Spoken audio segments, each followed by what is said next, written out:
So before we get cracking, we're doing this event as part of the Dundee West End Christmas Fortnight.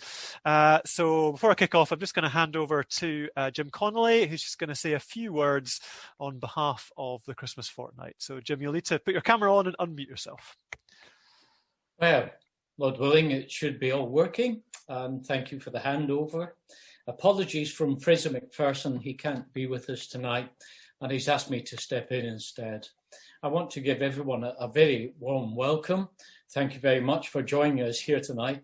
As part of the Dundee Christmas Fortnight celebrations, I'd like to welcome Matthew Jarron, who is curator, many of you will know, the curator of the University of Dundee Museum Collections and coordinator of the Public Art Dundee project. Matthew's also a very busy fella. He acts as secretary of the Abertay Historical Society, as well as the Tayside Museums Forum, and as committee member of the Scottish Society for Art History. He's also the author of the book Independent and Individualist: Art in Dundee from 1867 to 1924. And I can tell you that the book is available from all good booksellers, and let me add, at the McManus Museum especially, if you want to support local. Okay, that book is going to be a great book for a Christmas present, I'm sure. It's very affordable and it's full of very interesting information. It explores in detail the period when Dundee was recognised as one of the major arts centres in, well, Great Britain and no doubt beyond. And no doubt we'll be hearing more about this. So I'd like to hand over to Matthew, who's going to actually wind up the session as well for us. So Matthew, it's a great honour and a delight to invite you to take over from this point. Thank you very much. Thank you very much, Jim. Right, so I'm going to share my screen. Great. Okay, so delighted to be here to tell you more about the extraordinary history of public art in Dundee. Dundee has this amazing, huge collection of public art that's really quite unrivaled in anywhere else in Scotland, and indeed a few places elsewhere in the UK that really has the kind of extraordinary range of public art that we have here.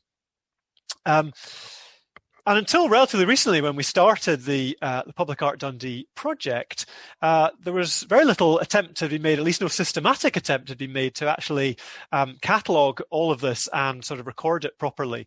And I'll come back to talk at the end of the talk a bit more about the specifically about the Public Art Dundee project and the various things that we've been doing. But we're going to start off by really, I think, talking about what we mean when we say public art. There are various different terms that you'll hear used. You might talk about civic art, you might hear about community art, town art, street art. All these things have slightly different meanings, and we'll come across examples of all of these during the course of this talk. I'm using public art as a more sort of broad umbrella term that really encompasses all these different things and more. And really what I'm meaning is any form of art that is publicly accessible and that is out with a traditional museum or gallery context. So, for example, we obviously include murals and sculptures and mosaics.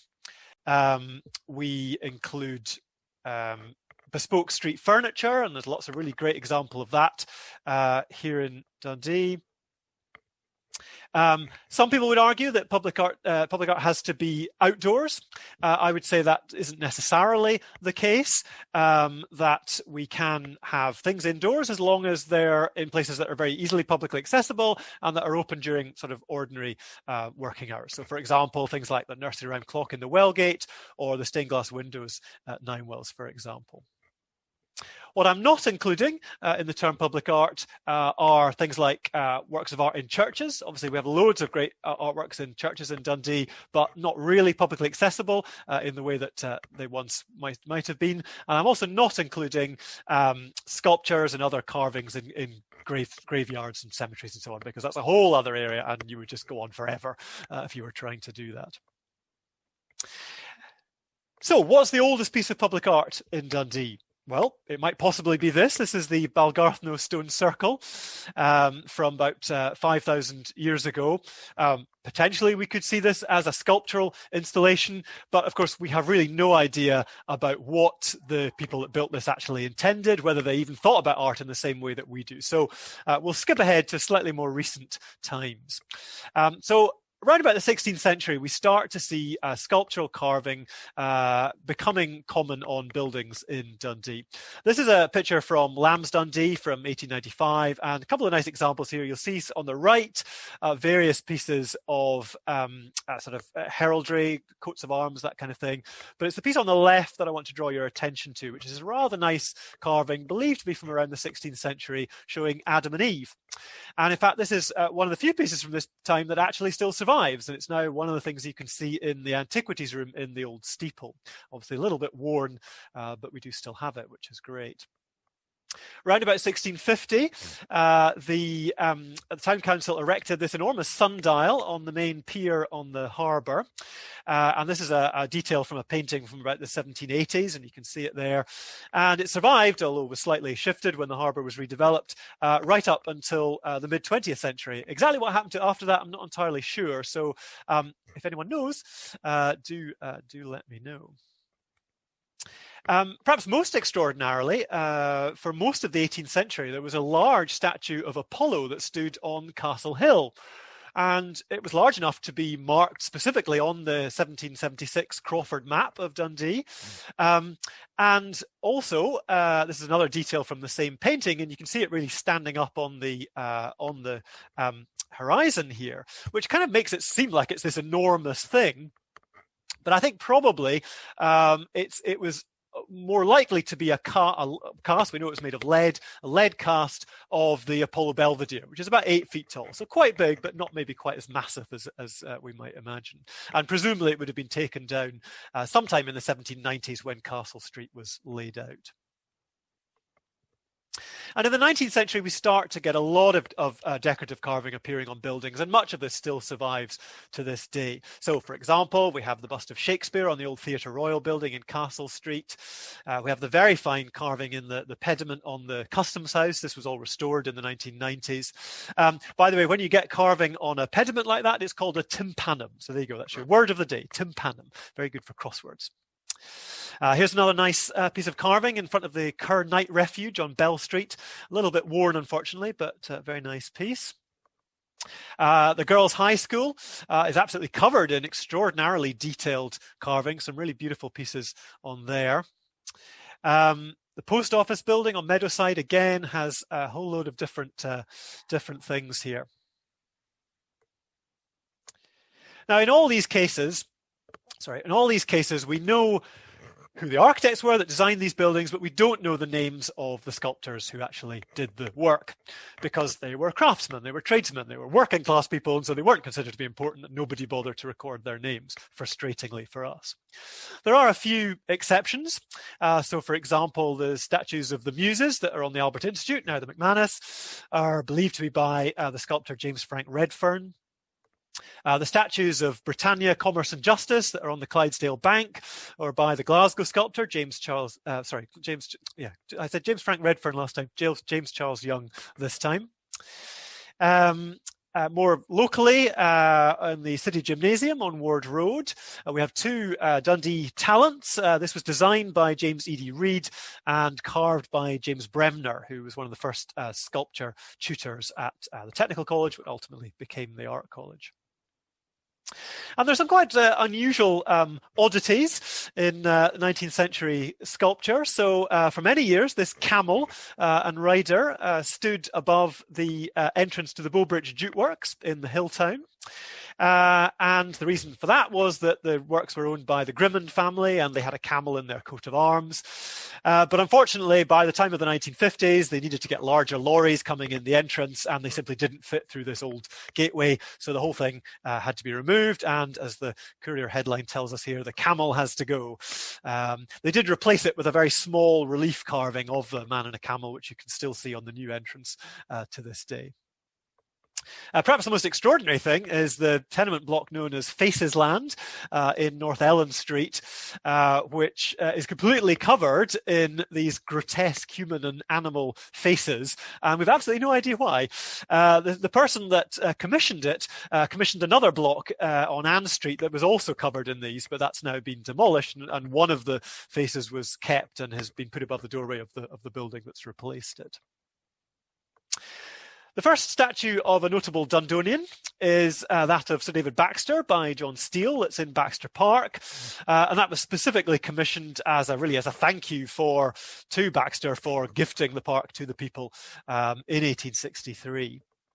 Now, John Steele was at that time probably Scotland's most renowned sculptor, and he, although was born in Aberdeen and originally based in Edinburgh, he actually grew up in Dundee. His mother's family were Gourleys from Dundee, and so he felt a great fondness for Dundee, and that was very handy because it meant he could always be relied upon to knock a bit off his price.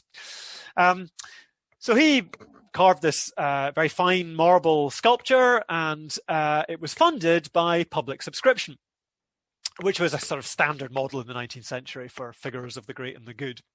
But I think one of the things that's really interesting about this is that the vast majority of the donations that came in were not by the sort of wealthy people of Dundee, but they were small donations by the working men and women of the city.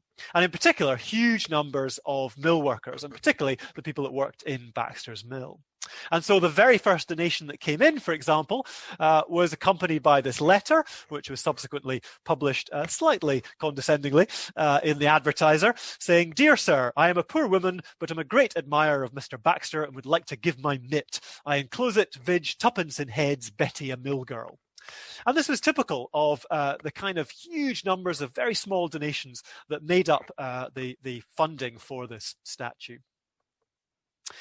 And that same model of public subscription was exactly the same that was then used for all of the various other statues that appeared around the Albert Institute. So, statue of the George Kinloch, the Radical Laird by John Steele again in 1872. The engineer James Carmichael by John Hutchison in 1876.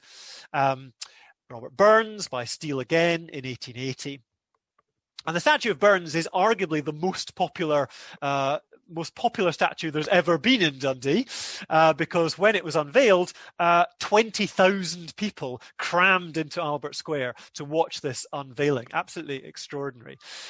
Famously, William McGonagall attempted to recite an ode at the event and was hastily booted off the podium. Now, all of these various statues and sculptures were in some way or other quite complicated and controversial. There was a lot of disagreement about the site they should go in, disagreement about the specific design and so on.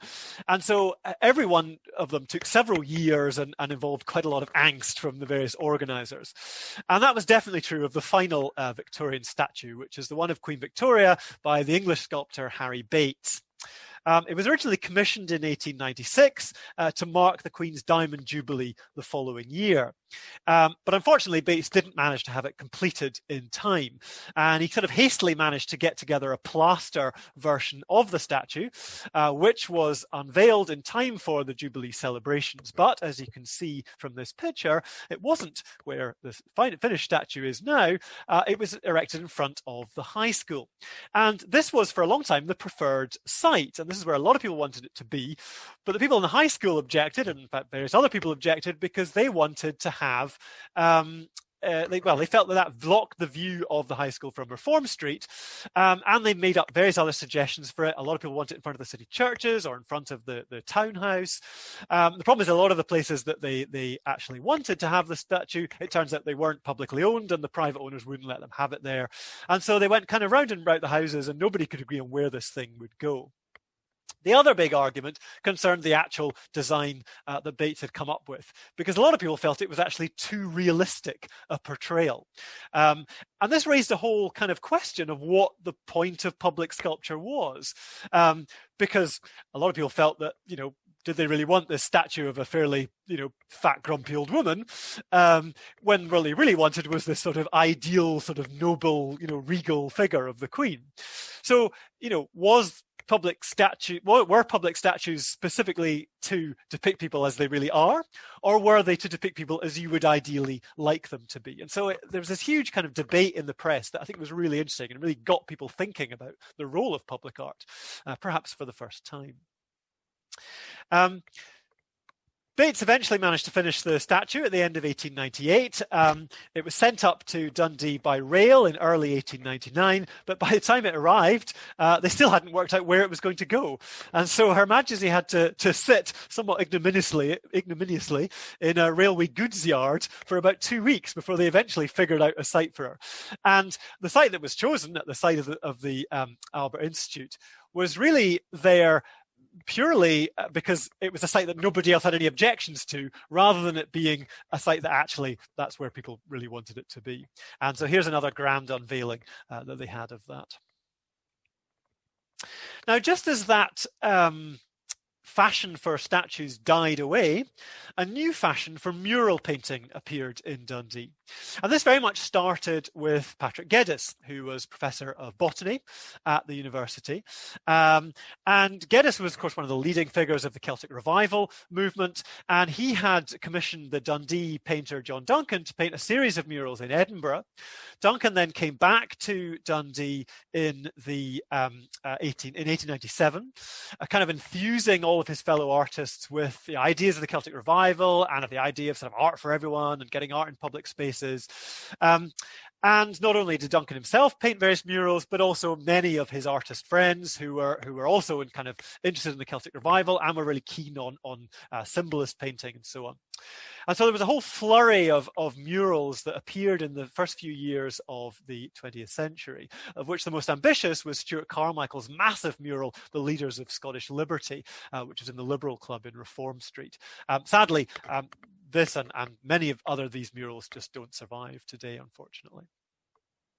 The fashion for decorative carving on buildings still continues up till the First World War, and some very fine pieces by the Glasgow sculptor Albert Hodge, including the wonderful entrance to the D.C. Thompson building, and the various sculptures on the Carnegie libraries, perhaps most notably the figures on Blackness Library that you can see here.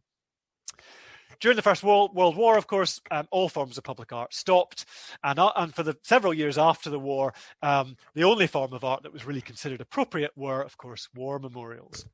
Now, of course, there are dozens and dozens of war memorials in Dundee, and only a relatively small number of them actually have any kind of artistic component. I've put a couple of examples here. I've kind of snuck Monifieth in here, although it's not technically Dundee, but it's almost Dundee, and it was designed by a Dundee architect, so I'll include that one. But of course, the main memorial was the memorial on top of Dundee Law. And this proved to be even more complicated and controversial than any of those Victorian statues. And the first problem again concerned the site, because the law was absolutely not one of the sites that was considered by the committee originally.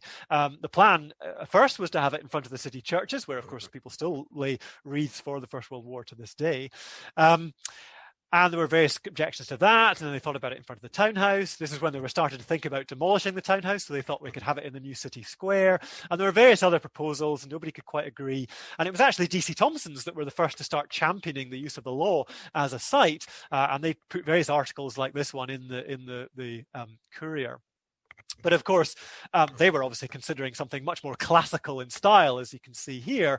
And so again, the actual design that was chosen from a nationwide competition, this very modernist design that we have now, was really, again, very controversial. A lot of people didn't like that. They wanted something much more traditional. But the law continued to be a very controversial site, particularly because obviously a lot of elderly relatives who wanted, the point of the war memorials, they wanted to go and pay their respects to their beloved dead, and they didn't want to have to go traipsing up the top of a hill every time they did that. So it remained controversial, even after it was unveiled. But it remains, I think, a really extraordinary and powerful piece of art. Now, by the time we come to the 1930s, Art Deco is very much in fashion, but in Scotland, that really took the form of a rather kind of austere elegance. And decorative features were usually kept to a minimum. And indeed, when City Square was laid out in the early 1930s, the promotional material at the time actually made a point of saying that the sort of decorative features were kept to a bare minimum only, as if that was a really good thing. And so there are only a number of very small little carved pieces, but beautiful Art Deco style carvings, but you really have to kind of look out for them because they're not immediately apparent. Again, during the Second World War, very little happens. There were a few murals painted in some of the new day nurseries that were established during the war, but the only piece that I know of that survives is the memorial to the Polish soldiers.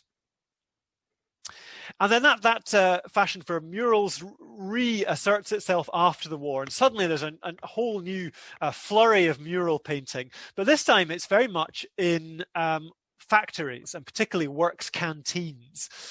So, for example, here's a couple of art students painting a mural in the canteen of Bonar Long & Co. on the Kingsway.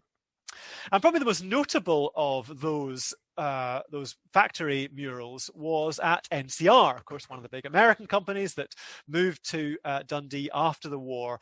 And they held a big nationwide competition organised by the Royal Society of Arts to come up with a mural design for the entrance to the main office block at Camperdown. And I don't know whether you can read this, but the judges included some very significant artists, including Anna Zinkhuizen and Duncan Grant, both notable Scottish artists based in England. And what's interesting is that the person who actually won the first prize, Miss Anne Newland, it wasn't actually her design that was chosen. Gertrude Scales was the artist who they actually went for. I think she was the second prize winner. And this was the design that they selected. So the artist had been asked to come up with something that was representative of the Scottish scene. And so this is her view, although it's a very English style version of the Scottish scene. But it went down very well locally. The only complaint that people made was that she'd included the Forth Bridge and not the Tay Bridge. In terms of sculpture in the 1950s, there are only a tiny handful of significant pieces. There's the very splendid Hugh Lorimer tympanum of St. Francis that's at the Friary Church on Tullydeff Road. And perhaps most notably, the Black Watch Memorial at Powery Bray, which was made by Scott Sutherland, who's head of sculpture here at the Art College. And in fact was carved literally about 50 yards from where I'm sitting in my office here. And of course, this was just a few years after Sutherland had carved the Commando Memorial at Spean Bridge. In the 1960s, there are even fewer pieces. When the new Overgate Shopping Centre opened, Ian Eadie, another lecturer here at the Art College, created this wonderful sort of relief mural showing shoppers. And outside the Overgate, there were various concrete sculptures, which were also believed to be designed by Eadie. And then there's really not very much else until the early 1970s, when this rather extraordinary piece appears. This is on the new Safeways, one of two branches of Safeways, the American supermarket, when they first came to Dundee in the early 1970s. This was the one in the Hilltown on Strathmartin Road.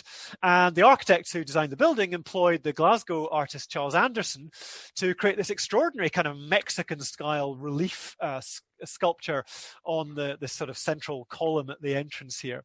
So this was like nothing else that had appeared in Dundee, but it was very similar to the kinds of art that had been appearing in the Scottish new towns at that time.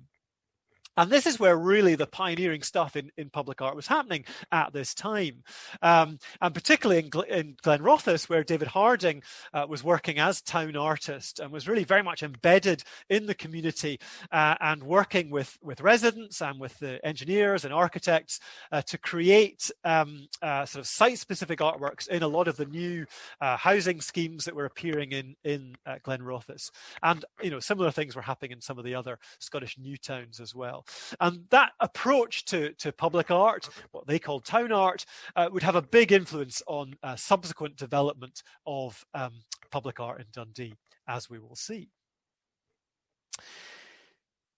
Now, things really start to pick up artistically in Dundee in the mid-1970s, and particularly from 1976 with the founding of the Dundee Group Artists Limited, which was an artist collective formed by a group of recent graduates from Duncan of Jordanson who were kind of frustrated about the lack of exhibition space and studio space available to artists in Dundee.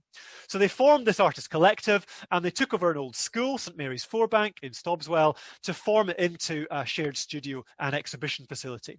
And that was the very first artist-run studio and exhibition facility in Scotland. And it was the model for all of the WASP studios that subsequently appeared around Scotland. So it's another thing that we often forget, that WASPs really started here in Dundee. And in 1976, one of the founders of the Dundee Group, Bob McGilvery, managed to get funding from the Scottish Arts Council to paint these two large gable-end murals in Stobswell, so fairly near to where the Forebank Studios were. And this is quite significant because it was the first time the Scottish Arts Council had funded work like this in Dundee. And they had funded some gable-end murals in Glasgow, but they were notably on buildings that they actually knew were going to be demolished. So I think the idea was, if nobody liked it, it didn't really matter because the building was going to come down anyway, whereas these were really intended to be long-term pieces of art. Now, as it turned out, unfortunately, they weren't long-term. I think the wrong sort of render had been used on the wall before the paint went up, and it meant that paint all started flaking, and sadly it all had to come off after just a few years. But these were really important in, I think, showing the way towards the idea of using art as a tool for urban regeneration in Dundee. And that would be really important when it came to the hugely significant Blackness Public Art Programme of the early 1980s. So Blackness was, by that time, one of the most rundown parts of Dundee. It had, of course, been the biggest concentration of jute mills, all feeding off the scouring burn. One by one, they'd all closed down. They were becoming empty and derelict. Lots of other businesses were moving out. A lot of the residents were moving out because the place had become so run down. And of course, you know, there were bits where buildings had been demolished and there was these kind of empty waste sites and so on. And the whole thing was just, you know, really, really run down. And so in 1981, the government designated Blackness as Scotland's first industrial improvement area under a new thing called the Inner Urban Act. And that allowed millions of pounds of public money to be pumped into the Blackness area through something called the Blackness Business Development Area Scheme, and channeled through a new organisation called the Scottish Development Agency. And the reason that art became part of that scheme was thanks to a woman called Liz Kemp, who was assistant curator of art at the City Museum and Art Gallery, what's now the McManus. But she had very much come from a community art background. She had worked in Craigmillar in Edinburgh, where there's a lot of pioneering community work going on. And she'd worked in Fife, and so she knew David Harding and the work in Glenrothes very well. And so she came up with a number of initiatives, the first of which was to, she managed to get funding from the Manpower Services Commission to set up this team called BEAT, the Blackness Environmental Arts Team. And this was run by John Gray, who later became the City Council Public Art Officer. John's with us this evening, so great to have you here, John. And the BEAD team basically worked on creating a number of sort of environmental improvements to areas around the periphery of Blackness, where they could sort of combine sort of design, environmental improvements and art. And so, for example, play parks were one thing that they were really good at. And so in Tate's Lane, they created this incredibly ambitious scheme with great sculptures and complicated wall structures with different brick murals, sculptures, mosaics, all sorts of features. Incredibly ambitious scheme, and actually won a national award for Play Park of the Year. Here's another one they did at Union Place. And one thing you might notice is that all of these are made out of brick. And the reason for that is that the funding they got from the Manpower Services Commission was specifically to train bricklayers, because that was what the funding was for. And the idea was that they could come up with these complicated designs, and that would really help challenge the bricklayers, and thus they would learn new skills and ultimately, hopefully, become more employable. Not everything that they did was made out of brick. So there's the very splendid mosaics that are on the front of the flats at Pole Park Road. And it was actually in one of these flats that BEAT had their headquarters. So with Beat up and running, Liz then started thinking more ambitiously. And in 1981, she managed to get a bit of funding to employ an Edinburgh-based group called Artist Collective to put together a feasibility study into a full-scale public art programme for Blackness. And this was submitted to the Scottish Development Agency and was successful. And so that led to the Blackness Public Art Programme, which was a 3-year programme funded with £90,000 of funding over the 3 years, a third of which came from the Scottish Development Agency, a third from the Scottish Arts Council, and a third from Dundee District Council. And that's really significant because this was the first time that the local authority had actually put funding into culture-led regeneration. And if you think of all the things that have happened in Dundee since, where culture has been at the forefront of that regeneration. So you think about the Discovery coming back, the Seagate Gallery, the DCA, Verdant Works, the refurbishment of the McManus, right up to the V&A today. All of that culture-led regeneration starts with this Blackness project, so it's hugely important. And rather than go with the Newtown model of having a single artist sort of working permanently in that space, they came up with a different model whereby each year they would employ 3 or more artists to work on a number of specific sites, thinking about that particular site and working directly with the various different people involved.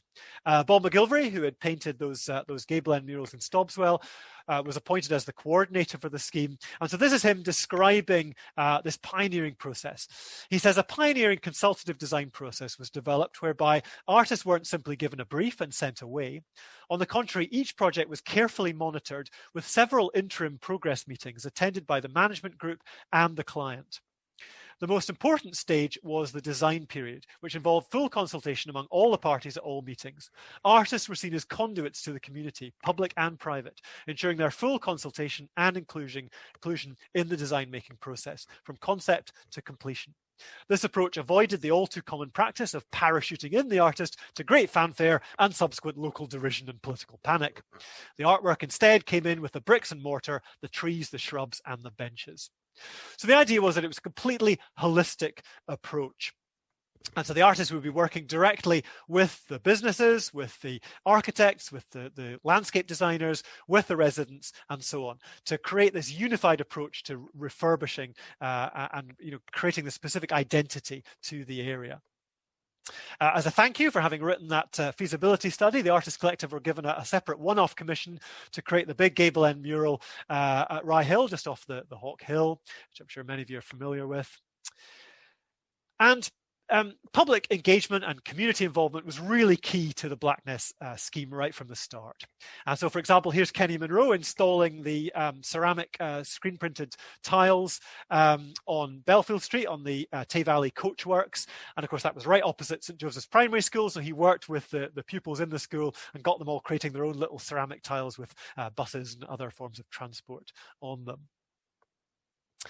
And Kenny's pieces are actually a good example of how the scheme in many ways was kind of a victim of its own success.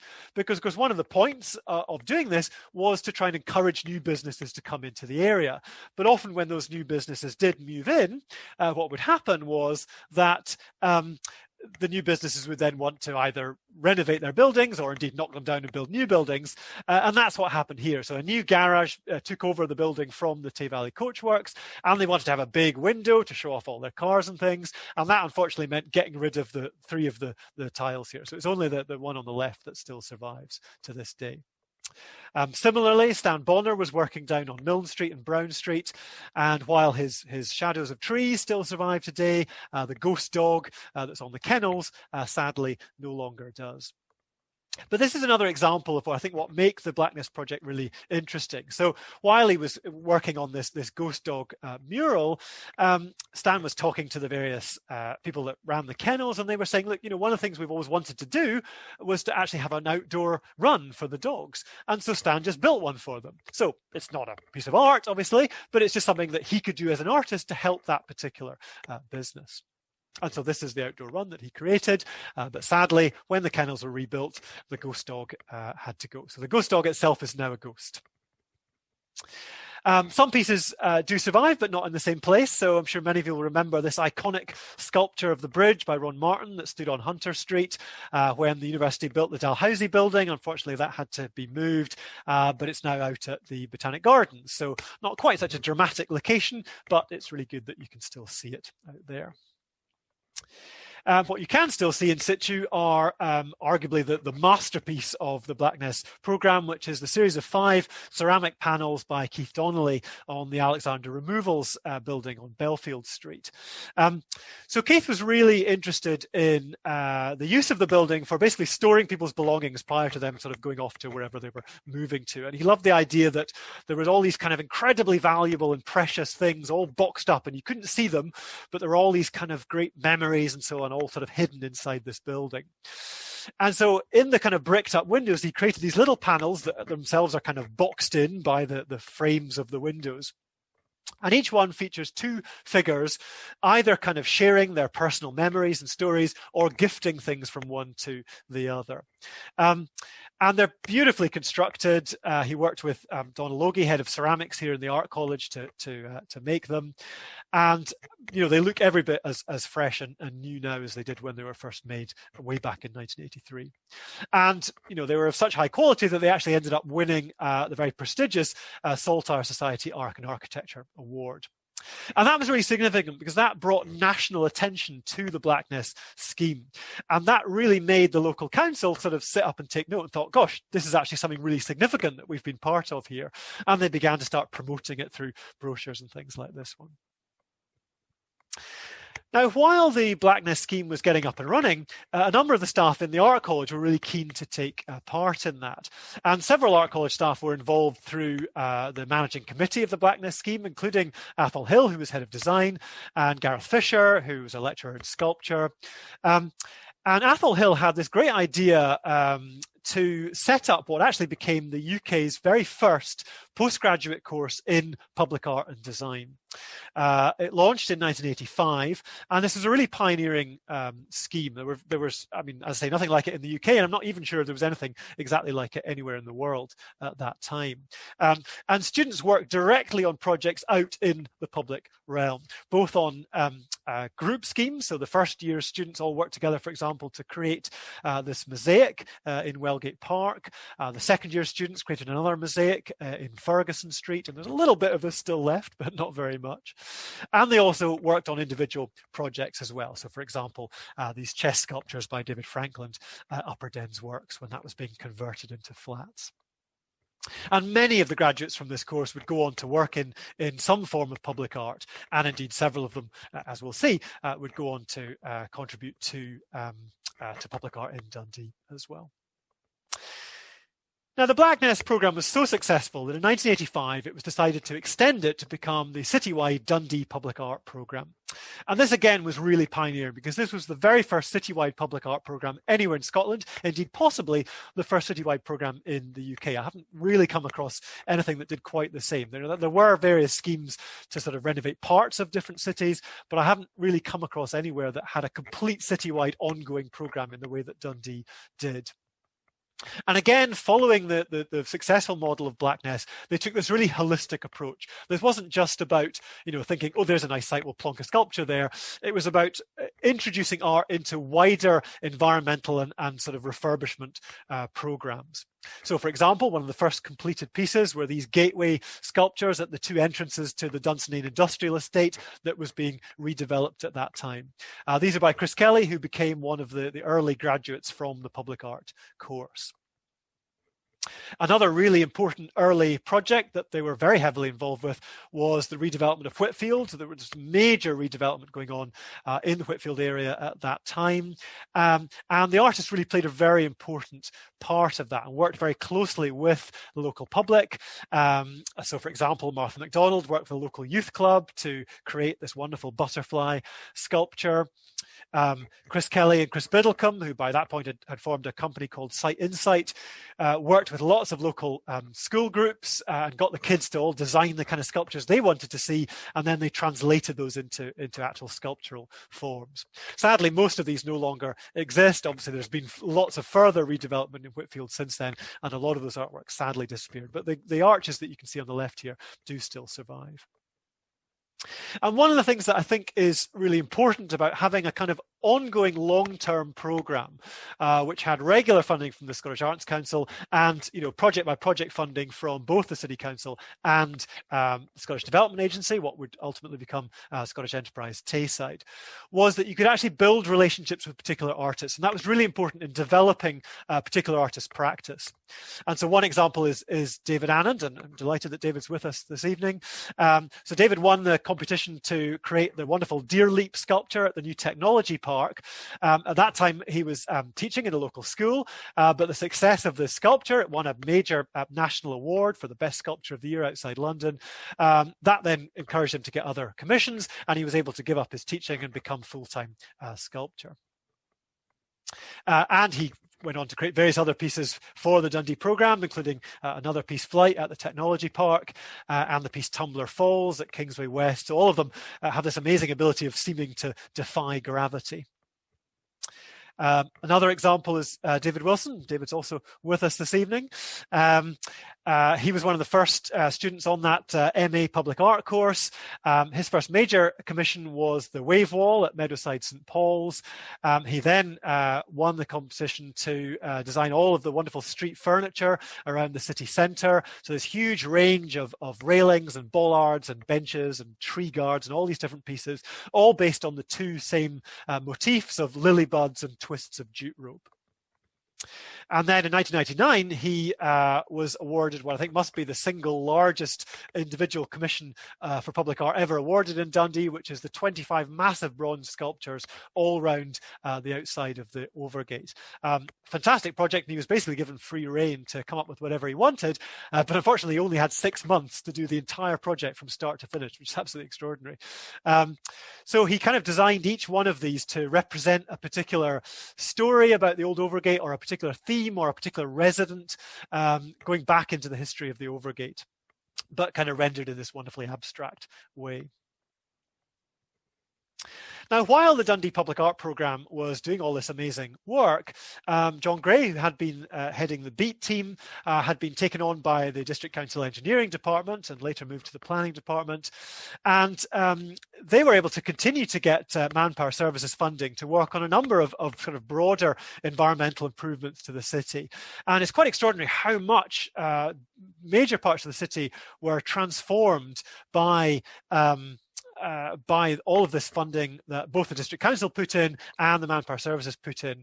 And again, John was able to kind of incorporate various artworks into that. So including, for example, brick murals, again, Manpower Services funding, so it was all about training bricklayers.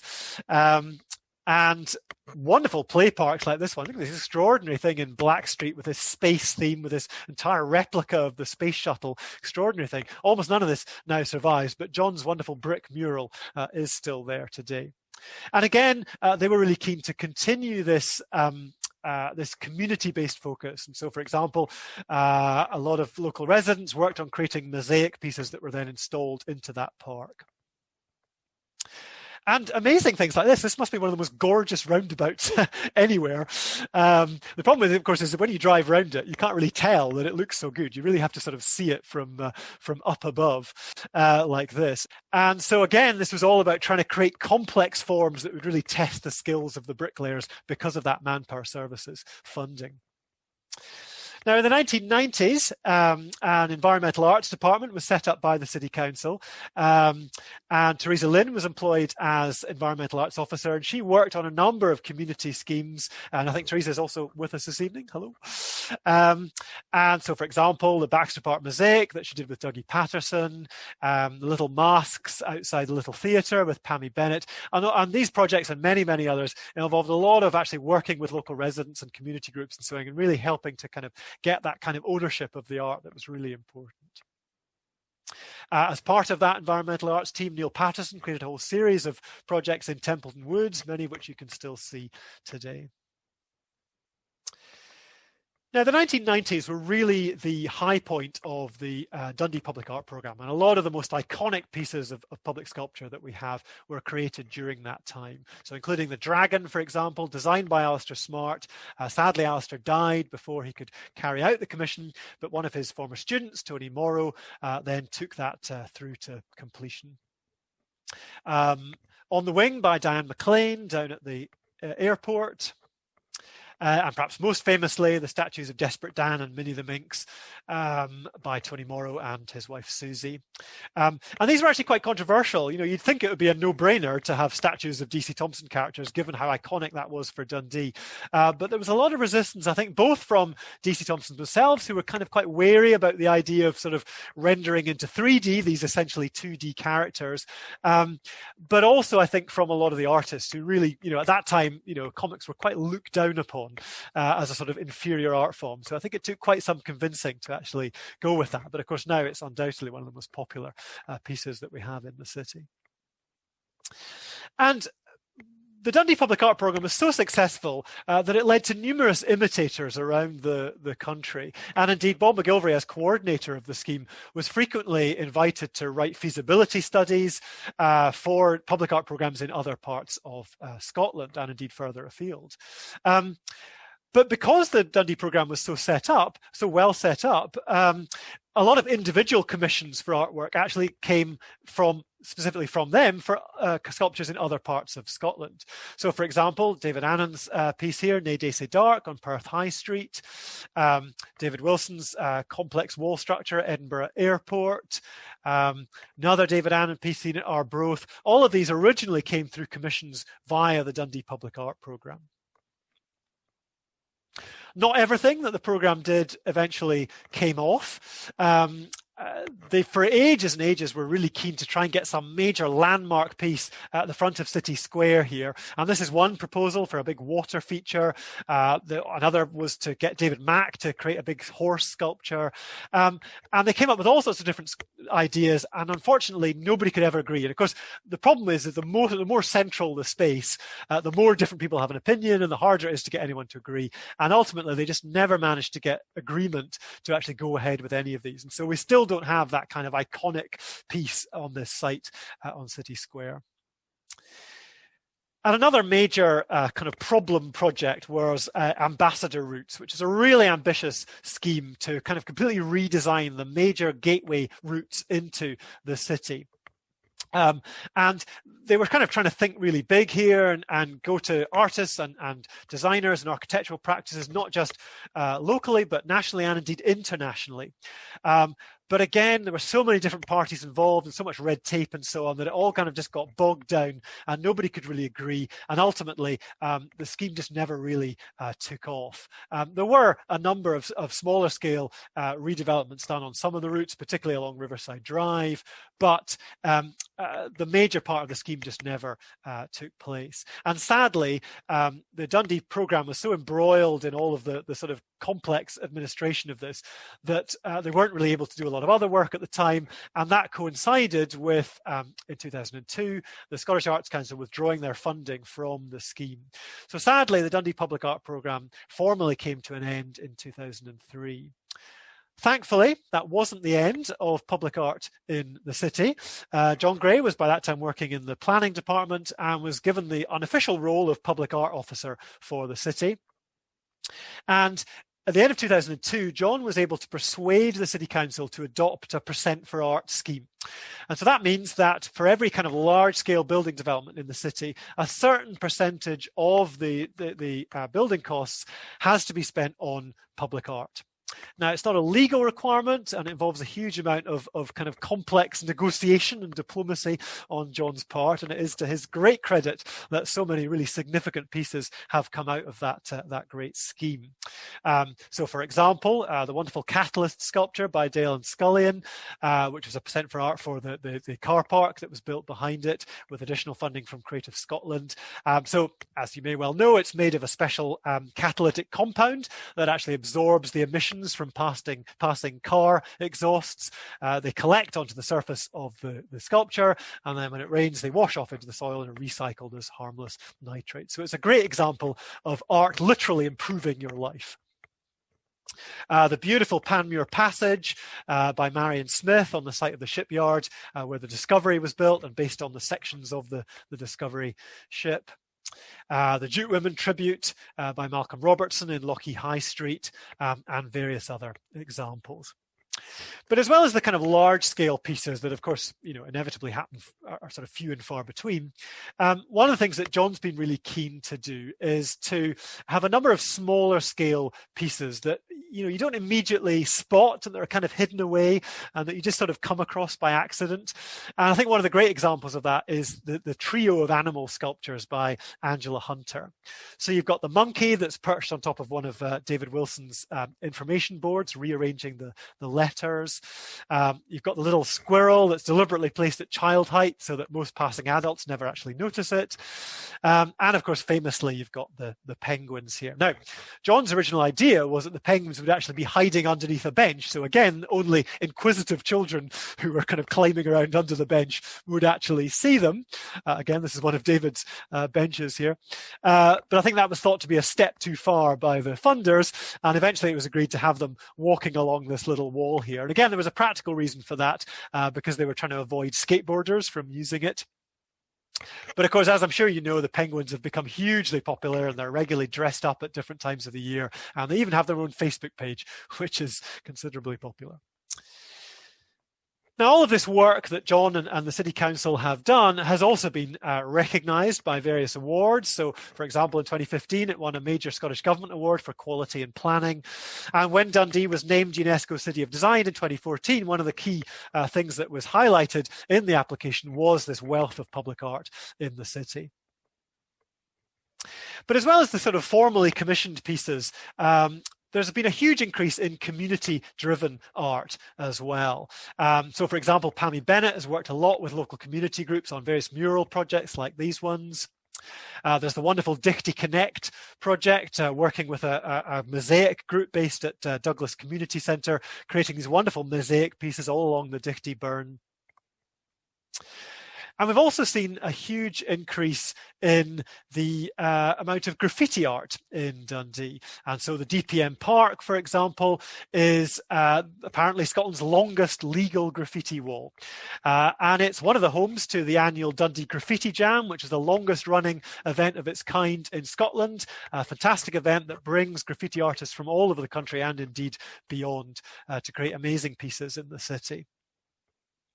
And what's nice is that a lot of the graffiti artists have also got involved in various community projects. So, for example, Adam Milroy, who runs the Graffiti Jam, this is a project he did working with Ardler Primary School last year.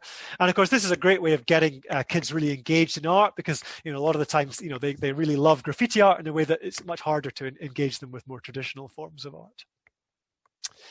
And of course, one of the biggest success stories of recent years has been the amazing Open Close Dundee project run by the hugely energetic Russell Pepper. Started out as a series of little door murals in the city centre in 2017, then a second series in Stobswell in 2018. And of course, now they're on to much more ambitious projects. So this is one of the most recent, this fantastic new gable end mural in Stobswell. And Russell's also been responsible for various other really imaginative projects, including the very cleverly named Waste of Space, which is a series to paint all of the bins by different artists all along Perth Road. And wouldn't it be great if this was extended to other parts of the city as well? Now, temporary artworks like that, we think of it as a relatively recent thing, but actually they go back perhaps further than you might imagine. So on April Fool's Day 1988, for example, the Dundee Public Art Programme installed this piece by Adrian Mokes called Reckless Pedestrian in the Murray Gate, which was the first part of the city centre to be pedestrianised. The shoes, by the way, were added by a member of the public. And of course, there have been lots of temporary projects more recently. I'm sure many of you, for example, will remember the wonderful People's Tower project, where they recreated the Royal Arch in cardboard and then destroyed it almost immediately. And of course, the Urwally and the Maggie's Penguin Parade sculpture trails as well. So while all of this was going on, there was a lot of talk about, that we really should be recording all of this material. And in fact, UNESCO City of Design, when it was set up, one of the kind of key things that they really wanted to do was to create a proper catalogue of all this public art. And they kept not doing it. And then eventually I thought, well, I'll do it. And it kind of just all came together really nicely, because this was just at the time when Art UK were extending their website to include public sculpture, and they were awarding funding to do public recording of that. At the same time, the Scotland's Urban Past project was being run by Historic Environment Scotland, and they were giving funding to do various things around their sort of urban detective scheme to record local heritage. And I was also able to make contact with a local community photography group based at Mingus Hill Community Centre. And so working with all of those, we did a fantastic series of public recording sessions in the summer of 2018, where we dashed around different parts of Dundee, photographing loads of artworks. All of the sculptures were loaded up onto the Art UK website, so you can see all of them on there. And a lot of the various sites were added to Canmore, the sort of national database of heritage sites, through the Scotland's Urban Past project. Having said that, there's lots more that could go on there, so we're still looking for volunteers to do that. The Mingus Hill group held an exhibition of their photographs in the Central Library. We had another exhibition of some of the photographs that various volunteers had taken down at Slessor Gardens. And then last year we held a big exhibition in the Lamb Gallery, and that was fantastic. So we were able to work directly with a lot of the artists involved and actually show some of their original designs and models, maquettes and so on, and really show the whole kind of process behind the creation of these artworks, which was fantastic. And there's a whole lot of events involved with that, including tours and workshops and a study day, talks by artists and so on, which was all really great. Meanwhile, I've been building up this huge database of all the artworks. And so when I started, I'd read somewhere that there were at least 300 pieces of public art in Dundee. So that was kind of my challenge. I thought, right, I've got to try and find 300 pieces. And at first, I didn't think we would ever manage to find 300 pieces, but we're actually now well over 600. And there's still, I'm sure, more out there to be found. So we run the Public Art Dundee Facebook page, and a lot of these images and so on go on that. And as you've seen during lockdown, I was doing a series of virtual public art tours, so you can check those out on YouTube as well. We are working on a sort of proper website that will have everything searchable, but the web developer's taking absolutely ages, so I have no idea when that will be finished, but hopefully one day we will eventually get that. Meanwhile, there is a Google Maps where you can see everything and get the information about all of the different pieces. But of course, new things keep appearing. So just when I think I've catalogued it all, further things keep arriving on the scene. So just to end with some recent additions, Laura Darling created this wonderful mural, I think one of the longest murals in Dundee, called After a Hard Day's Graft, showing mill workers in Lochee. The Dichty Connect project has continued to create new pieces. So this wonderful new installation at the Balloony Drive car park with big mural and sculptures and mosaic pieces as well. Scrap Antics have created 3 new wonderful murals at Meadow Mill and Douglas Court by Rona Jack, Louise Kirby and Zoe Gibson. And I think Louise is also with us this evening. Hello. So yeah, there's constantly new things to find. So do keep a lookout. So I think that is all I have to tell you. I think I've talked quite long enough. But thank you all so much for listening. I hope you've enjoyed that. And yeah, do go hunting for public art, because there's lots out there. So thank you very much, and good night, everybody. Cheerio.